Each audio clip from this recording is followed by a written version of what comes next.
இப்போ எல்லாத்தையும் வந்து நல்லா வதக்கி விடலாம். வதங்கினதுக்கப்புறம் வெங்காயம் தக்காளி வந்து இதில் ஆட் பண்ணிக்கலாம். ஆட் பண்ணிவிட்டு நல்லா வதக்கி விடலாம். இது ஓரளவு நல்லா வதங்கினதுக்கப்புறம் ஒரு கைப்பிடி அளவு கொத்தமல்லி வந்து இதில் ஆட் பண்ணிக்கலாம். ஆட் பண்ணிவிட்டு நல்லா வதக்கி விடுங்க. இப்போ தேவையான அளவு உப்பு ஆட் பண்ணிக்கலாம். இப்போ ஓரளவு நல்லா வதங்கிருச்சு. இப்போ வதங்கினதுக்கப்புறம் நல்லா ஆற விட்டு மிக்ஸி ஜாரில் ட்ரான்ஸ்ஃபர் பண்ணி அரைச்சி எடுத்துக்கலாம். இப்போ தாளிப்பு போட்டுடலாம்.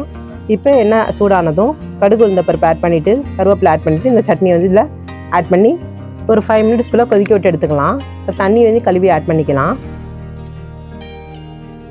இப்போ ஆட் பண்ணிவிட்டு வந்து நம்மளுக்கு கொத்தமல்லி சட்னி வந்து தயாராகிடுச்சு. கொஞ்சம் கொதி வந்ததுக்கப்புறம் இறக்கிடலாம். நெக்ஸ்ட் வந்து ரொம்ப குயிக்காகவே செய்யக்கூடிய